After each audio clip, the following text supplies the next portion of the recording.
हमारे YouTube channel में आप सभी का स्वागत है। जो भी हमको इस वीडियो में देख रहे हैं उन सभी को हमारी तरफ से जय श्री कृष्णा।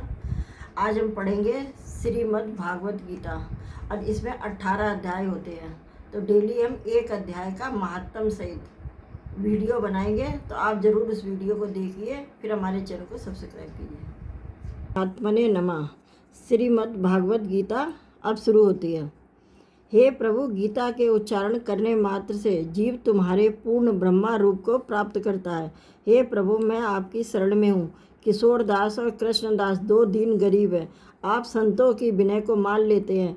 हे कमला वल्लभ श्री कृष्ण भगवान जी, हे कृपा निधान जी, तुम्हारे संतों एवं भक्तों के वास्ते मैं ये गीता ज्ञान भाषा में कहता हूँ। तो चलिए अब हम गीता का पहला अध्याय शुरू करेंगे। जब कौरव और पांडव युद्ध की इच्छा से कुरुक्षेत्र की ओर प्रस्थान करने लगे तो महाराज धृतराष्ट्र बोले कि मैं भी युद्ध देखने चलूँगा। तब श्री व्यास जी बोले, हे राजन, नेत्र के बिना क्या देखोगे?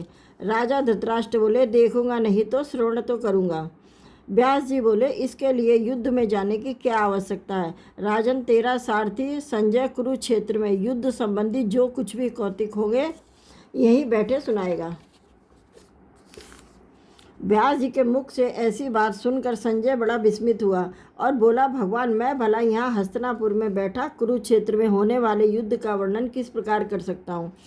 हे संजय, व्यास जी बोले, मेरी कृपा से तुझे यहाँ सब कुछ दिखाई देगा। मैं तुझे दिव्य दृष्टि प्रदान करता हूँ। व्यास जी के इतना कहते ही संजय की दृष्टि व बुद्धि दिव्य हो गई। अब आगे महाभारत का कौतुक कहते हैं, सो सुनो। सात अक्षौहिणी सेना पांडवों की ओर, 11 अक्षौहिणी सेना कौरवों की। दोनों सेनाएं एकत्रित होकर कुरुक्षेत्र की भूमि में पहुंच गई। तब धृतराष्ट्र ने संजय से पूछा, हे संजय, धर्म क्षेत्र कुरुक्षेत्र में मेरे व पांडु पुत्रों की क्या स्थिति है? मुझे सब कुछ बताओ। महाराज, आपके पुत्र दुर्योधन ने पांडवों की सेना को देखा है। फिर गुरु द्रोणाचार्य के समीप जाकर बोले, हे आचार्य, देखिए, आपके बुद्धिमान शिष्य द्रुपद पुत्र धृष्टद्युम्न ने पांडवों की सेना की कैसी व्यूह रचना की है। उसके सहित इस सेना में बड़े बड़े योद्धा हैं। मैं आपको पांडवों की सेना के मुख्य योद्धाओं के विषय में बताता हूँ।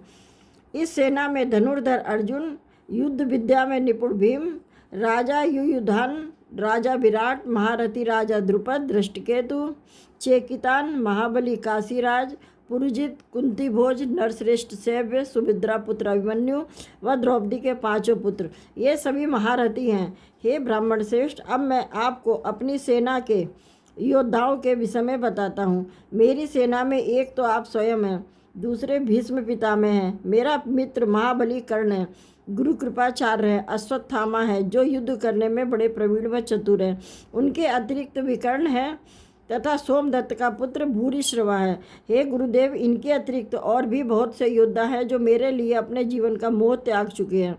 कुल मिलाकर हमारी 11 अक्षौहिणी सेना है और पांडवों की केवल 7 अक्षौहिणी सेना है। हमारी सेना के मुख्य अधिकारी और कर्ता धर्ता भीष्म पितामह है और ब्राह्मणों का सेना नायक भीम है। पर दुर्योधन ने अपनी सेना को संबोधित करके कहा, अब आप अपने अपने मोर्चों पर डटे रहकर सब ओर से भीष्म पितामह की रक्षा करें।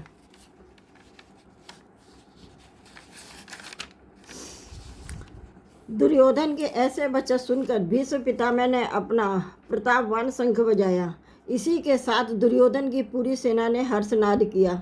शंख, ढोल, मृदंग आदि का मिला जुला व स्वर भय को उत्पन्न करने वाला था। महाराज, संजय ने बोला, अब आप पांडवों की सेना का हाल सुनिए। इस भयंकर शब्द को सुनकर श्री कृष्ण और अर्जुन ने भी शंखनाद किया। श्री कृष्ण ने 5 जन्य, अर्जुन ने देवदत्त नामक शंख बजाए, भीम ने पौंड्रक और युधिष्ठिर ने अनंत नामक विजय नामक शंख बजाए, नकुल ने सुघोष और सहदेव ने मणिपुष्पक नामक शंख बजाया। इसके साथ ही काशीराज, शिखंडी, धृष्टद्युम्न और राजा विराट ने भी अपने अपने शंख बजाए। सुभद्रा पुत्र महाबाहु अभिमन्यु ने भी अपना शंख बजाया। इन शंखों के शोर को सुनकर महाराज धृतराष्ट्र के पुत्रों के हृदय विदीर्ण हो उठे। धरती और आकाश शब्दों से भर गया। तब अर्जुन ने धृतराष्ट्र पुत्र कौरवों की सेना की ओर देखा और अपना धनुष संभाल कर कहा, हे अच्युत अविनाशी, मेरा रथ दोनों सेनाओं के बीच में ले जाकर खड़ा करें। मैं देखना चाहता हूँ कि उस दुर्बुद्धि दुर्योधन का हित चाहने वाले कौन कौन लोग उसकी सेना में शामिल होकर आए हैं और किस किस से मुझे युद्ध करना होगा। संजय ने कहा, महाराज, अर्जुन की बात सुनकर श्री कृष्ण उनका रथ दोनों सेनाओं के बीच, जहाँ भीष्म, द्रोण आदि खड़े हुए थे, ले आए। भगवान श्री कृष्ण ने अर्जुन से कहा, हे अर्जुन, यहाँ एकत्र हुए कौरवों का भली प्रकार देख लो। अर्जुन ने उस सेना में बहुत से योद्धा देखे, पितामह देखे, गुरु देखे, मामा, चाचा, ससुर, साले तथा भाई भतीजे सब अपने ही कुटुंबी देखे तो उसका मन करुणा से भर गया। द्रवित होकर वह भगवान कृष्ण से बोला, हे कृष्ण, युद्ध की इच्छा से आए हुए इन अपने ही बंधु बांधवों को देखकर मेरे अंग शिथिल हो जाते हैं और मुख सूखा जा रहा है। हे केशव, मुझमें यहाँ खड़े रहने की भी सामर्थ्य नहीं है। मैं शकुन भी उल्टे ही देख रहा हूँ। हे कृष्ण, संग्राम में अपने ही स्वजनों का वध करके हमें क्या लाभ होगा? उन्हें मार कर मैं राज और सुख नहीं चाहता। हे प्रभु, जिनके लिए हम राज, भोग और सुख चाहते हैं, जब वे ही नहीं रहेंगे तो उन सब का क्या प्रयोजन? जिनके निमित्त राज लेना है वही कुटुंबीजन, योद्धा प्राणों का मोह त्याग कर युद्ध के निमित्त खड़े हैं। और ये सब हमारे गुरुजन, चाचा, ताऊ, दादा, मामा, साले, ससुर, पुत्र, पौत्रादि, मुझे इन्हें मारने की इच्छा नहीं है। मुझे इन पर बड़ी दया आ रही है। हे प्रभु, यदि इन्हें मारकर मुझे तीनों लोक का राज भी मिले तो भी मैं इन्हें नहीं मारूंगा। भूमि के राज्य की तो बात ही क्या है। हे जनार्दन, धृतराष्ट्र के पुत्रों को मारकर हमें पाप ही लगेगा। यद्यपि ये महापापी है तब भी वध के योग्य नहीं है। स्वजनों को मारकर भला हम सुखी कैसे रह सकते? ये सब लोभ के वशीभूत है। इन्हें कुल नष्ट करने या मित्र के साथ कपट करने के दोष नहीं दिखते तो क्या इनकी भांति मुझे भी नहीं दिखते? कुल के नाश को देखते हुए हमें इस पातक से दूर क्यों रहना चाहिए? कुल के नाश होने से कुल का प्राचीन धर्म नष्ट हो जाता है और धर्म का नाश होने से कुल में पाप बढ़ता है। हे श्री कृष्ण, पाप बढ़ने से कुल की स्त्रियां व्यभिचारिणी हो जाती हैं, जिससे वर्ण संकर संतान उत्पन्न होती है। ऐसे वर्ण संकर उन कुल घातियों को, पूरे कुल को नरक में ले जाने में सहायक होते हैं, क्योंकि श्राद्ध, तर्पण आदि बंद हो जाते हैं, जिससे पितर उत्तम लोक से गिरकर अधोगति को प्राप्त होते हैं। इस कारण हे श्री कृष्ण, जिसने कुल का नाश किया हो वे सब पाप उसके सिर होते हैं। फिर वे सब पापों को क्या फल भोगते हैं सो सुनो। वह प्राणी सदा नरक भोगता है, यह मैंने न्याय शास्त्र में पढ़ा है।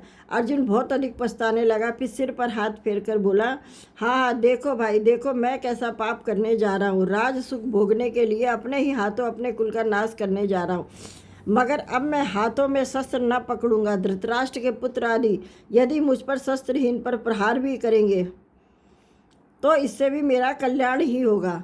संजय बोला, हे राजन, ऐसा कहकर अर्जुन ने धनुष हाथ से रख लिया और शोकाकुल होकर रथ के पृष्ठ भाग में जाकर बैठ गया। इति श्री भगवद गीता सुपनितस्तु ब्रह्म विद्यायां योग शस्त्रे श्री कृष्ण अर्जुन संवादे विषाद योगो नाम प्रथमो अध्याय समाप्त। और अब पहले अध्याय का महात्म। एक समय की बात है, पार्वती जी महादेव जी के साथ में कैलाश पर्वत पर बैठी थी। तब पार्वती जी ने महादेव जी से पूछा, प्रभु, आप दिखाई तो कुछ और देते हैं किंतु भीतर से है कुछ और। आप रक्षाला धारण किए हुए, अंगों में मसानों की विभूति लगाए और गले में सर्पों व मुंडों की माला धारण किए हुए, इनमें से कुछ भी तो पवित्र नहीं है। फिर भी वो ऐसा कौन सा ज्ञान है जिसके कारण आप पवित्र हुए, जिसके बल पर संसार के लोग आपको शिव जानकर पूजा करते हैं? हे प्रभु, मुझे उस ज्ञान के बारे में बताएं जिसके बल पर आप भीतर से पवित्र हैं। यह सुनकर महादेव जी बोले, हे पार्वती, सुनो, जिस ज्ञान के बल से मैं पवित्र हूँ और जिस बल से मुझे ब्रह्मा कर्म भी नहीं व्यापते, वह गीता का ज्ञान है। मैं हृदय में उसी का ध्यान रखता हूँ। हे भगवान, गीता के जिस ज्ञान की आप इतनी प्रशंसा कर रहे हैं, उसे श्रवण से आज तक कोई कृतार्थ भी हुआ है? हे पार्वती, इस ज्ञान को सुनकर बहुत से जीव कृतार्थ हुए। श्री महादेव जी बोले, और आगे भी होते ही रहेंगे। इस संदर्भ में मैं तुम्हें एक कथा सुनाता हूँ, सुनो। एक समय श्री नारायण जी पाताल लोक में शेष सैया पर नेत्र मूंद कर आनंद मग्न थे। श्री लक्ष्मी जी उनके पांव दबा रही थी। उस समय श्री लक्ष्मी जी ने पूछा, हे प्रभु, आप तो 14 लोगों के ईश्वर हैं, क्या आपको भी निद्रा व्याप्ति है? निद्रा और आलस तो तामसी प्राणियों को व्यापते हैं, जबकि आप तो त्रिगुणातीत है, नारायण और प्रभु वासुदेव हैं। आपको नेत्र मूंदे देखकर मुझे बड़ा आश्चर्य हो रहा है। तब श्री हरि बोले, सुनो लक्ष्मी, मुझे न निद्रा व्याप्ति है न आलस। मैं तो शब्द रूप भगवत गीता में जो ज्ञान है उस ज्ञान के आनंद में मग्न रहता हूँ। वह एक ऐसा ज्ञान है जिसके उपजने से जीव सदा आनंद में रहता है, उसे कोई क्लेश या दुख नहीं व्यापता। मेरे 24 साकार रूप अवतारों में गीता शब्द रूप भी मेरा ही एक अवतार है। इस गीता में मेरे अंग इस प्रकार है। गीता के पहले से 5वें अध्याय तक मेरा मुख है, अगले 5 अध्याय मेरी भुजा है, 5 अध्याय मेरा हृदय और मन है, 16वां अध्याय मेरा उदर और 17वां अध्याय मेरी जंघाएं और 18वां अध्याय मेरे चरण हैं। गीता के जितने भी श्लोक हैं वे सब मेरी नाड़ियां हैं, अक्षर मेरे रोम हैं। ऐसी मेरी जो शब्द रूपी गीता, जिसका अर्थ मैं हृदय में विचारता हूँ और आनंदित रहता हूँ। हे लक्ष्मी, मैं तुम्हारे चरण दबाने से उत्पन्न आनंद में नहीं बल्कि गीता ज्ञान के आनंद में मगन रहता हूँ। हे प्रभु, यदि गीता का ज्ञान इतना ही निर्मल और आनंद देने वाला है तो कृपा कर मुझे बताएं कि कौन कौन से जीव इसे सुनकर कृतार्थ हुए हैं। हे स्वर्णा लक्ष्मी, सुनो। श्री हरि विष्णु भगवान बोले, गीता के ज्ञान को सुनकर बहुत से जीव कृतार्थ हुए हैं। गीता के अध्याय का महत्व जो पीछे कहूँगा, पहले श्लोक श्रवण करो। सर्वशास्त्रमयी गीता, सर्वदेव मयो हरि, सर्वतीर्थमयी गंगा, सर्वधर्म मयोदया, मनो जानत पाप पुण्य, देही जानत आपदा, गीता सर्व कृष्ण जानत, माता जाने सो पिता, द्वि द्वि लोचन सर्वाणाम विदा नानाम त्रैलोचना, सप्तलोचन धर्माणाम ज्ञानी नाम अनंत लोचना। अब पहले अध्याय का महत्व सुनो। शिव जी पार्वती जी को उसी प्रकार बताने लगे जैसे जिस प्रकार विष्णु जी ने लक्ष्मी जी को सुनाया था। श्री हरि बोले, हे लक्ष्मी, शूद्र वर्ण का एक प्राणी चांडाल का कार्य करता था तथा तेल और नून का व्यापार करता था। उसने एक बकरी पाली हुई थी। एक दिन वह बकरी चराने गया तो वृक्षों के पत्ते तोड़ते समय उसे एक सांप ने डस लिया। तत्काल ही उसके प्राण निकल गए। मरकर उस प्राणी ने बहुत से नरक भोगे और फिर बैल की योनि में जन्म लिया। उस बैल को एक भिक्षुक ने खरीद लिया। भिक्षुक उस बैल पर चढ़कर भिक्षा मांगकर लाता और अपने परिवार का भरण पोषण करता था। रात्रि होने पर उसके घर के द्वार पर बांधकर थोड़ा सा भूसा उसके आगे डाल देता था। भूसा इतना होता था कि बैल का ठीक से पेट भी नहीं भर पाता था।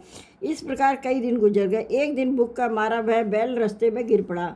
वह मरने को था मगर उसके प्राण नहीं छूटते थे। नगर के लोग उसके देखते और द्रवित होकर ईश्वर से उसकी मुक्ति की प्रार्थना करते।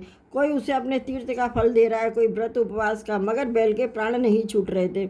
एक दिन एक गणिका वहाँ पर आई। उसने लोगों से पूछा तो सभी ने बताया कि इसके प्राण अटके पड़े हैं। लोगों ने अनेक पुण्यों का फल इसको अर्पण किया किंतु इसकी मुक्ति नहीं हो रही है। तब गणिका बोली, मैंने जो कर्म किया है उसका फल भी मैं इसके निमित्त करती हूँ। इतना कहते ही बैल की मुक्ति हो गई। तब उसने एक ब्राह्मण के घर जन्म लिया। पिता ने उसका नाम सुशर्मा रखा। जब वह बड़ा हुआ तो उसके पिता ने ही उसे शिक्षा दीक्षा दी। वह बड़ा ही सुंदर युवक था और उसने अपने पूर्व जन्म की भी स्मृति थी। बड़ा होने पर उसने सोचा कि मुझे उस गणिका के दर्शन करने जाना चाहिए। वह उसके घर गया और पूछा, क्या तू मुझे पहचानती है? नहीं, गणिका ने कहा। तू कौन है और तेरी मेरी क्या पहचान है?